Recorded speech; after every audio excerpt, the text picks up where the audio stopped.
ગાંધીજી મહારાજની, બેલનાથ બાપુની, માધવદાસ બાપુની આજે આ ગાંધીનગરની પવિત્ર ભૂમિ ઉપર ક્ષત્રિય ઠાકોર સમાજ, ક્ષત્રિય ઠાકોર સેના, અલ્પેશ જૈના આ મંત્રીને બાદ આપીને વધારેલા સ્ટેજ ઉપર બિરાજમાન સર્વપક્ષીય ઠાકોર સમાજના સૌ અગ્રણી આગેવાનો, આ મંત્રીને બાદ આપીને વધારેલ મહેમાનશ્રીઓ, ગુજરાતના ખૂણે ખૂણેથી ક્ષત્રિય ઠાકોર સેના અને ઠાકોર સમાજના સૌ વડીલો, યુવાન ભાઈઓ અને બહેનો, મારી અગાઉ અનેક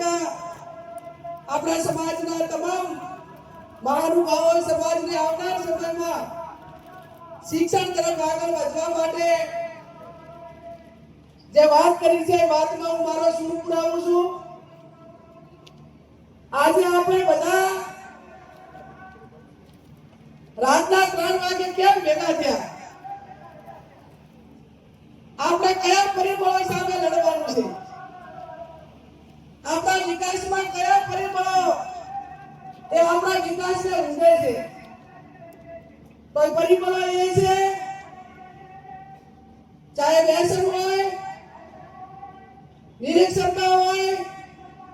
અંધશ્રદ્ધા હોય, કુપોષણ હોય, બેરોજગારી હોય, આવા અનેક પરિબળો સામે વૈચારિક ક્રાંતિ કરીને આજે એના સામે લડવા માટેનો સંકલ્પ કરવાનો અને સંકલ્પ કરવાનો છે. ત્યારે આ પરિબળો આપણને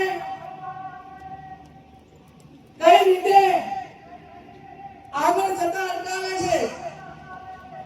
એ આપણે બધાએ ખૂબ સારી રીતે જાણીએ છીએ. સમાજને એક કરવાની વાત આવે, એના ઉજ્જવળ ભવિષ્ય માટેનો નિર્માણ માટેની વાત થતી હોય તો જેના અન્ન ભેગા એના મન ભેગા. આજે તમામ સમાજો, જે સમાજો વર્ષો પહેલા એક મંચ ઉપર આવ્યા, ખેલદિલીની ભાવના રાખી, વ્યક્તિને કાંઈ મળે કે ના મળે પણ જે સમાજોએ એના સમાજના ઉજ્જવળ ભવિષ્યની ચિંતા કરી, ક્યાંક ન્યાય કે અન્યાય થયો હોય તો પણ એમને સહન કરીને એમને સમાજને આગળ વધવા માટે ખૂબ પરિશ્રમ કર્યો, ખૂબ એમણે સંઘર્ષ કર્યો. એ સમાજો ઉપરથી આપણે શીખ લઈને આપણો સમાજ એ કઈ રીતે પરિશ્રમ કરતો થાય, કઈ રીતે શિક્ષિત સમાજોએ વર્ષો પહેલા પ્રગતિ કરી, એમની પાસેથી પ્રેરણા લઈને કઈ રીતે આગળ વધે એનું એનાલિસિસ અને એનો સંકલ્પ કરવા માટે આપણે આ બધા ભેગા થયા છીએ. કોઈ પણ ક્રાંતિ એ કોઈ એક દિવસે નથી આવતી. કોઈ સુખી સંપન્ન પરિવાર હોય, કોઈ સુખી સંપન્ન સમાજ હોય તો તમે એનું એનાલિસિસ કરો, તમે એનું અનુકરણ કરો અને એના માટે તમે એ સમાજે કે વ્યક્તિએ કે પરિવારે કેટલા વર્ષ સુધી એને સંઘર્ષ કર્યો છે, ત્યારે પરિવાર કે કોઈ સમાજ એ કોઈ આગળ જતો હોય છે. ત્યારે મારે આપ સૌને બે હાથ જોડીને વિનંતી કરવાની છે કે કેવા વિચારોનું આપણે આજે રોપણ કરવા માટે ભેગા થયા છીએ. ઉત્તર ગુજરાતમાં સદારામ બાપા, મધ્ય ગુજરાતમાં પાટીજી મહારાજ, સૌરાષ્ટ્રમાં બેલનાથ બાપા કે માધવદાસ દાદા, આ 4 ભેગા પાયા ભેગા થઈ જાય ધાર્મિક પાયા તો મારો સમાજ એ સમગ્ર ગુજરાતનો એક કાંકરે બંધાય. એક આ સંગઠને ગુજરાતને અને ઠાકોર સમાજને એકજૂટ થવા માટેનો એક પહેચાન આપી છે.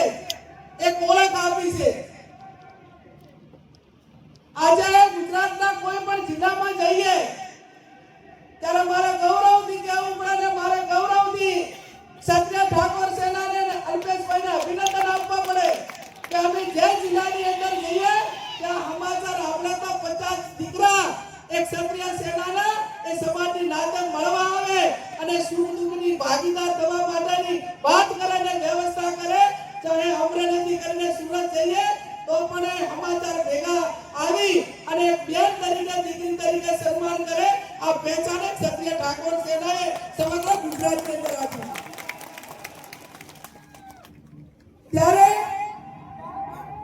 આગળ સમયની અંદર સમય એ કોઈની રાહ જોતો નથી. દુનિયા મિનિટો ઉપર કલાકો ઉપર દોડવા મળી અને એની સાથે તાલ મિલાવવા માટે કરીને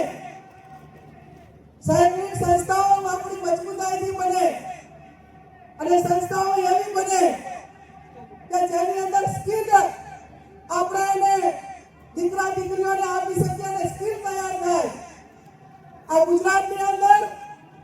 અનેક પ્રાઇવેટ કંપનીઓ મોટા પ્રમાણમાં છે, પણ ક્યાંક આપણે દીકરા દીકરીને નોકરી માટેની વાત હોય તો 21મી સદી એ ટેકનોલોજી અને જ્ઞાનની સદી છે અને એ પ્રમાણેની માંગનું આપણે એજ્યુકેશન મેળવેલું ના હોય તો આપણને કંપનીમાં સારી મોટા હોદ્દાવાળી નોકરી ના મળે. અને આપણું મગજ એ હવે સિક્યુરિટીમાંથી અને નાના નાના હજુ આજે પણ કોઈ નોકરી માટે આવે તો માંગણી કરે અને વ્યવસ્થાઓ એવી કરવી જોઈએ કે ભલે નાનું કામ થાય, મજબૂતાઈ વાળું થાય, પરિણામ લક્ષી થાય અને પરિણામ લક્ષી થાય તો જ આ સમાજનો અતૂટ વિશ્વાસ છે એ ભરોસો આપણા પર નેતાઓ પર ને આગેવાનો પર ટકી રહે. આજે સમગ્ર સમાજના તમામ પક્ષના આગેવાનોએ એકતાના દર્શન કરાવ્યા છે અને આજે આ રાતના 3, 4, 5 વાગવા આવ્યા અને ત્યાં સુધી પણ આ આગેવાનો આજે સમાજના ભવિષ્યની ચિંતા કરવા માટે કરીને ભેગા થયા અને ભેગા થયા છે ત્યારે આ એક વ્યક્તિથી ના થાય. આ કામોને સહિયારો પુરુષાર્થ કરવા પડે અને સહિયારો પુરુષાર્થ કરવા માટે કરીને રામચંદ્ર ભગવાન રામ હતા તો પણ એમને લંકા જવા માટે કરીને જ્યારે દરિયા ઉપર જ્યારે પુલ બનાવવાનો હતો, બ્રિજ બનાવવાનો હતો, એ ટાઈમે એક નાનામાં નાની ખિસકોલી પણ એ રામચંદ્ર ભગવાનને એ મદદ કરતી હતી. એમ કોઈ તનથી કરે, કોઈ મનથી કરે, કોઈ ધનથી કરે અને જેટલી મદદ થાય એટલી મદદ કરે. ઘણી વખત કલાકારો કહેતા હોય ને, આપણે તો ઘણી વખત હું સાંભળું કે ભાઈ મારે સમાજ સેવા કરવી છે તો સમાજ સેવા એ મેં કીધું કોઈ તનથી કરે, કોઈ મનથી કરે, કોઈ ધનથી કરે, આ બધી સેવા કરે અને વધારાની કોઈ સેવા ના કરી શકે તો જે કરે એને કરવા દે, કોઈને નડે નહીં તો એ સમાજ સેવા કહેવાય. કામ કરતા વ્યક્તિઓનો ક્યાંક ને ક્યાંક ટીકા થાય, ટિપ્પણ થાય, એ સહન કરીને આગળ વધવા માટેના પ્રયત્નો કરતા હોય છે, પણ એનાથી પણ વધારે મજબૂત મનોબળ રાખીને ટીકા કરતા જે લોકો એ પરિણામ આવશે ત્યારે 100% એના લોકો અભિનંદન આપશે. આજે વિચારોની ક્રાંતિ એટલા માટે કે આ સમાજ એવો છે, તમે રાતે અડધી રાતે બોલાવો તો આજે આખા ગુજરાતનો ઠાકોર સમાજ આ ગાંધીનગરમાં તમારી પાસે આશા, અપેક્ષા અને આવનાર ઉજ્જવળ ભવિષ્યની આશા અપેક્ષા લઈને આજે આપણી વચ્ચે અહીંયા ઠાકોર સમાજ આવ્યો છે. હું સમાજને ખાતરી આપું નેતાઓ વતી કે આવનાર સમયની અંદર આ તમે 4 મહિનાની કડકડતી ઠંડીમાં એક સમાજના ભવિષ્યના નિર્માણ માટે કરીને આવ્યા છો. આ તમારી જે કડકડતી ઠંડીમાં તમારી હેરાન નથી થાય એને એળે નહીં જવા દે એની પણ અમે તમને બધાને ખાતરી આપી.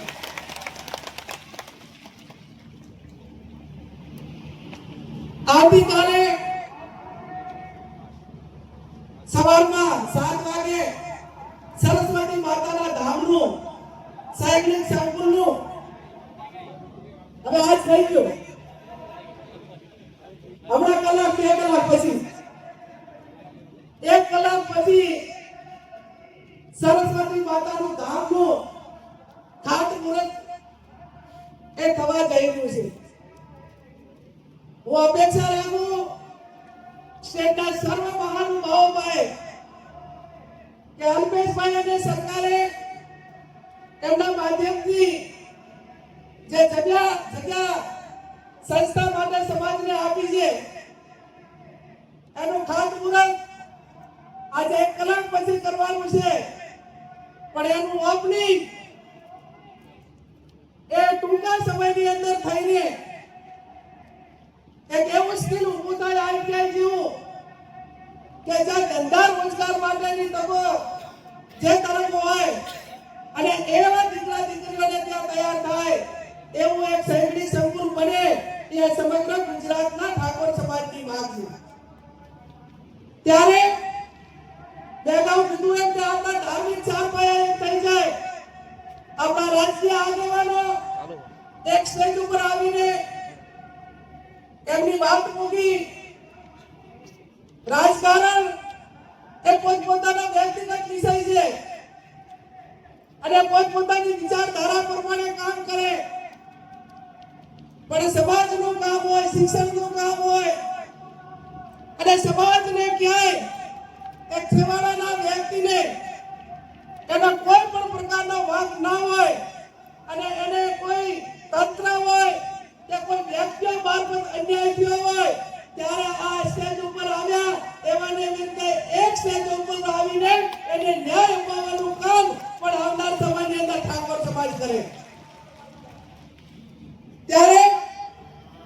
વિશેષ ભાગ ના લેતા એટલું સમાજને વિનંતી કરું છું કે આજે સમાજની અંદર સૌથી મોટી કોઈ સમસ્યા હોય, મુશ્કેલી હોય તો વિક્રમભાઈએ એમના ગીતમાં પણ ગાયું કે બાળ લગ્ન અટકાવો, અને આ બાળ લગ્નના હિસાબે આવનાર પેઢી એક કુપોષિત પેઢી, એક તંદુરસ્ત પેઢીનું નિર્માણ નથી થતું અને એના મૂળમાં કોઈ જવા માટેનું કોઈ કારણ હોય તો તાલુકે ઠાકોર સમાજની દીકરીઓને ભણાવવા માટેની હોસ્ટેલોનું નિર્માણ થાય અને આજ સમાજ સંકલ્પ કરે કે 12મા ધોરણ સુધી અમે દીકરીને ભણાવ્યા પછી દીકરીના પીળા હાથ કરાવશું અને 12મા સુધી ભણે એટલે એની ઉંમર 18 વર્ષ થઈ જાય, પણ એનાથી પહેલા આ હોસ્ટેલોનું નિર્માણ કરવું જરૂરી એટલા માટે છે કે ટેકનોલોજીના જમાનાને કારણે ક્યાંક ને ક્યાંક મા બાપ એ દીકરીને સુરક્ષિત રીતે ભણવા માટેની ક્યાંક ને ક્યાંક જગ્યા શોધે છે. એ જગ્યા પૂરેપૂરી મળી રહે એના માટે કરીને દરેક તાલુકાએ કન્યા હોસ્ટેલનું નિર્માણ થાય એ પણ આજના દિવસે આગેવાનો અને સમાજે એનો સંકલ્પ લેવાનો છે. અને સંકલ્પ લેવાનો છે ત્યારે આપણા દીકરા દીકરીઓ એ બંનેને રોજગારી મળે. સમય એવો છે કે દીકરી પોતે સ્વનિર્ભર રીતે એ આર્થિક રીતે સક્ષમ બને અને આર્થિક રીતે સક્ષમ બને એટલા માટે નોકરી હોય, નાનો મોટો ધંધો હોય, એ પોતે ભણેલી હોય તો એને પોતે રસ્તો કાઢીને કઈ નાના મોટી પરિવારમાં તકલીફ હોય તો પણ એ પરિસ્થિતિનો મુકાબલો કરીને સૌમાન ભેર જીવે. અને એટલા માટે આવનાર સમયમાં મહિલાઓની રોજગારી કઈ રીતે વધે એ વ્યવસ્થાને વિચાર કરવાની પણ અત્યારે માંગ છે. હું ઘણી વખત ગામડાની અંદર જાઉં ત્યારે મારી પાસે રજૂઆતો આવે અને હમણાં મને 12 મહિના પહેલા એક વ્યક્તિએ કીધું અને મને પોતાને સમાચાર મળ્યા કે તમે આ 5 વીઘા જમીન હતી એ તમે ગીરવે કેમ મૂકી અને તમે આર્થિક રીતે કઈ ગીરવે મૂકે એવી પરિસ્થિતિ તમારી નથી સારી છે, તમે અમદાવાદ રહો છો અને છતાં જમીન કેમ ગીરવે મૂકી? તો કે બેન આપણા સમાજમાં હગું આવે અને દીકરીનો કોઈ દીકરાની હગાઈ પૂછે તો દીકરીના મા બાપ પહેલું એવું કે મારી દીકરી ખેતરે નહીં જાય અને મારી દીકરી ખેતરે નહીં જાય એવી વાત મૂકે તો પછી મારે જમીન રાખીને શું કરવાની? એટલે મારો કહેવાનો અર્થ એટલો છે કે દીકરીઓને કેળવણી એવી આપો કે કોઈ પણ મોરચે લડી લેવાની તાકાત ધરાવતી દીકરીઓ આપણા સમાજની અંદર હોય, ચાહે ખેતીવાડીનું કામ હોય, ઘરકામ હોય, નોકરીનું હોય, સ્વનિર્ભર હોય, તમામ પ્રકારનો કોઈ એવી વસ્તુ ના હોવી જોઈએ કે જે કામ ઠાકોર સમાજની દીકરીને ના આવડતું હોય એની સંપૂર્ણ રીતે કેળવણી થાય એ આ વર્તમાન સમયની માંગ છે. ત્યારે આજે આમ તો અમે દિયોદરની શરૂઆત કરી હતી. બધાએ તમે બધા એમ કહેતા આ ઓડિયન્સ તમે બધા બેઠા સમગ્ર ગુજરાતમાં કે અમારા બધા નીચે વાળા તો બધા એક છે, પણ તમે મોટા મોટા માણસો બધા ધારાસભ્યો માજી ધારાસભ્યો બધા મેન આગેવાનો છો સમાજ સેવક વાળા બધા એ બધા એક થાય ને તો અમને કામ કરવા માટેની મોકળાશ મળે. એટલે એની શરૂઆત બેતાવરથી દિયોદર મુકામે કરી, બનાસકાંઠાએ કરી, ત્યાંથી કરીને બીજા સંમેલનો થયા અને સમાજના ખર્ચા એ ઓછા થાય, સમાજ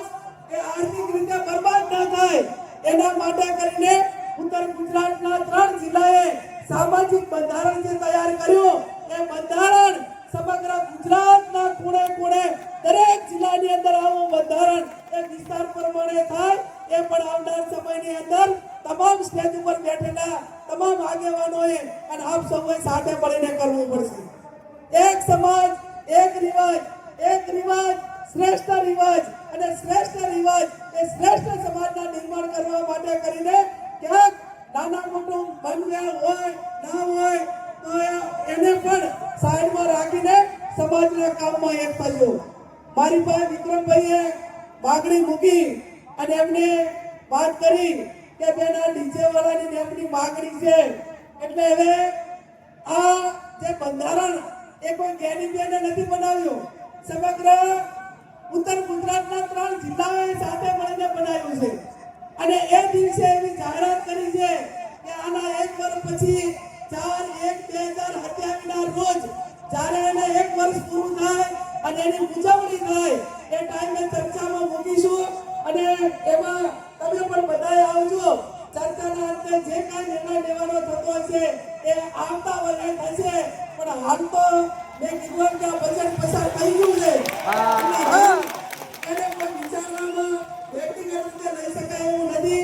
અહીંયા તમે ખૂબ મોટી સંખ્યામાં અહીંયા હાજર છે અને આવનાર સમયમાં એક સમાજની દિશા નક્કી કરવા માટેનો સંકલ્પ માટે આપ સૌ ભેગા થયા. મેં અગાઉ કીધું એમ એક થાવ મેઘ થાવ અને જે રીતે બીજા સમાજોએ જે પ્રગતિ કરી આજે તમે એમ કરો કે કોઈ સારું કામ કરતો હોય તો એને તમામ સમાજો પણ આવકારતા હોય છે